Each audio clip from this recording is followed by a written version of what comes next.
नमस्कार दोस्तों, स्वागत है आप सभी का हमारे इस चैनल जेएस ग्रोथ पर।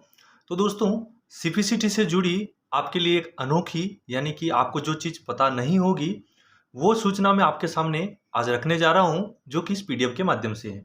जी हाँ दोस्तों आपकी जानकारी के लिए आपको बता दूँ कि आपको ये डाउट लगता होगा कि सर हमारा अगर पेपर थ्योरी का अगर सीपीसीटी का पेपर अगर निकलता है तो अगर इंग्लिश या हिंदी टाइपिंग में से अगर हमारा कौन सा टाइपिंग अगर निकल जाएगा तो हमारा सीपीसीटी क्वालिफाई माना जाएगा। तो दोस्तों आपकी जानकारी के लिए ये जो पीडीएफ है ना, ये आप ही के लिए है। देखिएगा आप क्या है, देखिएगा मध्य प्रदेश शासन सामान्य प्रशासन विभाग मंत्रालय।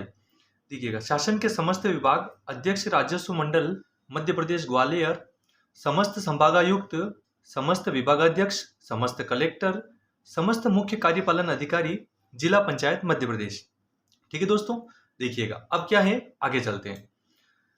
इसमें दे रखा है कि विषय करके शासन के विभिन्न विभागों एवं कार्यालयों में विभिन्न पदों पर संविदा या नियमित नियुक्तियों के लिए आयोजित होने वाली परीक्षाओं में सूचना प्रौद्योगिकी यानी कि कंप्यूटर क्षेत्र में दक्षता के प्रमाणीकरण हेतु कंप्यूटर दक्षता प्रमाणीकरण के संबंध में।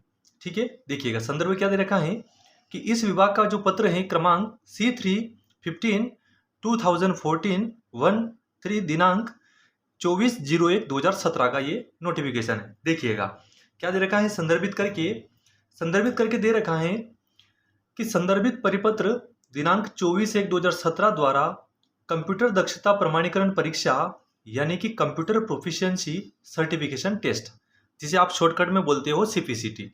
जी हाँ दोस्तों, इसमें इंग्लिश टाइपिंग की न्यूनतम गति जो रखी गई थी वो 30 शब्द प्रति मिनट यानी कि 30 नेट वर्ड प्रति मिनट।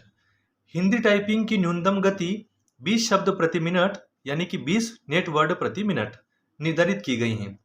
देखिएगा उक्त निर्देशों से यह भ्रम की स्थिति उत्पन्न हो रही है कि सहायक ग्रेड 3 या समकक्ष पदों के लिए सीपीसीटी में अंग्रेजी एवं हिंदी टाइपिंग में क्वालिफाई होना आवश्यक है। जी हाँ दोस्तों, देखिएगा आगे देखिएगा, इस संबंध में स्पष्ट किया जाता है कि राज्य सरकार के द्वारा सहायक ग्रेड 3 एवं समकक्ष पदों के लिए हिंदी टाइपिंग अनिवार्य किया गया है, किंतु अंग्रेजी टाइपिंग मतलब अनिवार्य नहीं है।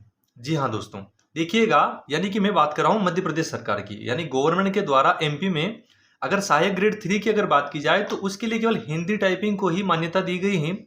अगर आपका मान लीजिए आपका पेपर में थ्योरी क्लियर है ना, अगर आपका हिंदी क्लियर है लेकिन आपका अगर इंग्लिश पेपर अगर नहीं निकलता है, टाइपिंग टेस्ट अगर नहीं निकलता है, तो आपको चिंता करने की ज़रूरत नहीं है, क्योंकि ये सहायक ग्रेड 3 के लिए या फिर उक्त मध्य प्रदेश यानी कि जितने भी गवर्नमेंट एग्जाम है मध्य प्रदेश से जुड़ी उन चीज़ों के लिए आपकी ये सब चीज़ें अवेलेबल रहेगी, जो कि आपको इंग्लिश टाइपिंग को छोड़ के बता रहा हूँ।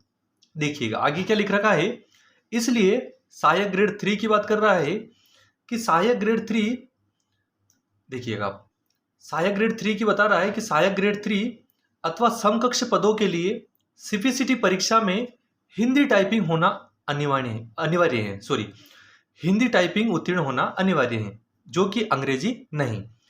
इसलिए यदि सीपीसीटी की परीक्षा में कोई अभ्यर्थी अंग्रेजी टाइपिंग में नोट क्वालिफाई रहता है, समझिएगा नोट क्वालिफाई यानी कि फेल हो जाता है, तो वो राज्य शासन में सहायक ग्रेड 3 व अन्य समकक्ष पद के लिए अनर्ह नहीं होगा, मतलब वो अयोग्य घोषित नहीं होगा, वो उसके लिए योग्य माना जाएगा। जो अभ्यर्थी अंग्रेजी टाइपिंग में क्वालिफाई हैं तो उसे अतिरिक्त योग्यता में माना जा सकता है। अगर मान लीजिए कि अगर आपके पास इंग्लिश का जो टाइपिंग टेस्ट होता है सीपीसीटी में, अगर आप वो भी क्वालिफाई रहते हो तो आपको एक अतिरिक्तता मानी जाएगी कि हाँ आपके पास इंग्लिश भी आपके पास क्लियर है। किंतु यदि किसी पद के लिए अंग्रेजी टाइपिंग अगर आवश्यक होगा तो उसके लिए अंग्रेजी कंप्यूटर टाइपिंग की अनिवार्यता होगी। जी हाँ दोस्तों इस वीडियो में मैं आपको बस आपका ध्यान इस चीज़ की ओर आकर्षित करने के लिए बता रहा हूँ कि दोस्तों अगर मान लीजिए अगर आपके पास सीपीसीटी का अगर आप एग्जाम देते हो, थ्योरी का पेपर आपका अगर निकल जाता है, अगर आप हिंदी टाइपिंग को अगर निकाल लेते हो और अगर इंग्लिश का पेपर यानी कि टाइपिंग टेस्ट नहीं निकलता है, तो आप यूं मत समझिएगा कि आपका सीपीसीटी क्वालिफाई नहीं है। दोस्तों आपका सीपीसीटी क्वालिफाई है। जो कि एमपी गवर्नमेंट में आप मान लीजिए जो भी गवर्नमेंट एग्जाम से जुड़ी आप जो भी आवेदन करेंगे वैकेंसीज के तहत, आप उसमें आवेदन कर सकते हैं बकायदा। लेकिन जहां इंग्लिश की मान्यता मानी जाएगी वहां पर आपका इंग्लिश का क्वालिफाई होना भी जरूरी है। तो दोस्तों, मेरा एक छोटा सा प्रयास था इस वीडियो को बनाने का। दोस्तों, ये वीडियो अगर आपको अच्छा लगा होगा तो चैनल को सब्सक्राइब जरूर कीजिएगा, साथ ही साथ वीडियो को लाइक करना बिल्कुल मत भूलिएगा और अपने दोस्तों को कम से कम एक बार शेयर जरूर कीजिएगा। इसी प्रकार मिलते हैं सीपीसीटी से जुड़ी अगले वीडियो में। तब तक के लिए नमस्कार। Thanks for watching JS growth channel.